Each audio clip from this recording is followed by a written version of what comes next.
3 ദിവസത്തെ അന്താരാഷ്ട്ര ആയുഷ് സമ്മേളനത്തിന് ദുബായിൽ തുടക്കമായിരിക്കുകയാണ്. വിദേശകാര്യ സഹമന്ത്രി വി മുരളീധരന്റെ സമ്മേളനം ഉദ്ഘാടനം ചെയ്തു.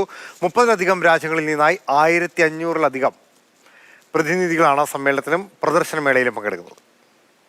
വിട്ടുമാറാത്ത രോഗങ്ങൾക്കുള്ള ആയുഷ് ചികിത്സാ രീതികൾ പ്രോത്സാഹിപ്പിക്കുകയാണ് രണ്ടാമത് ആയുഷ് സമ്മേളനത്തിന്റെ ലക്ഷ്യം. ദുബായ് വേൾഡ് ട്രേഡ് സെന്ററിൽ നടക്കുന്ന സമ്മേളനത്തിലും പ്രദർശനമേളയിലും ആയുർവേദ, സിദ്ധ, യുനാനി, യോഗ, ഹോമിയോപ്പതി, പ്രകൃതി ചികിത്സാ മേഖലകളിലെ വിദഗ്ധരാണ് പങ്കെടുക്കുന്നത്. കോവിഡിന് ശേഷം ആയുഷ് ചികിത്സാ രീതികളുടെ പ്രസക്തി വർദ്ധിച്ചിട്ടുണ്ടെന്ന് സമ്മേളനം ഉദ്ഘാടനം ചെയ്ത മന്ത്രി വി മുരളീധരൻ പറഞ്ഞു. ഗൾഫ് മേഖലയിലും അതോടൊപ്പം ഈ പരിസരമുള്ള വിവിധ രാജ്യങ്ങളിലും ഒക്കെ ആയുർവേദ മേഖലയ്ക്ക് വ്യാപിക്കാൻ വേണ്ടിയിട്ടുള്ള ഒരു അവസരം ഇതിലൂടെ സൃഷ്ടിക്കപ്പെടും എന്നുള്ള പ്രതീക്ഷയാണ് എനിക്കുള്ളത്.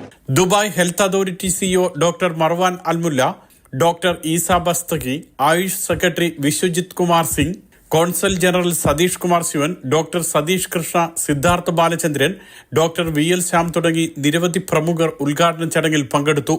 കേന്ദ്ര ആയുഷ് മന്ത്രാലയത്തിന്റെ പിന്തുണയോടെ സയൻസ് ഇന്ത്യ ഫോറവും വേൾഡ് ആയുർവേദ ഫൗണ്ടേഷനും ചേർന്നാണ് ആയുഷ് സമ്മേളനവും പ്രദർശനമേളയും സംഘടിപ്പിക്കുന്നത്. ആയുഷ് ചികിത്സാ രംഗത്തെ പ്രമുഖ സ്ഥാപനങ്ങൾ പ്രദർശനമേളയിൽ പങ്കെടുക്കുന്നുണ്ട്. Mathrubhumi news, Dubai.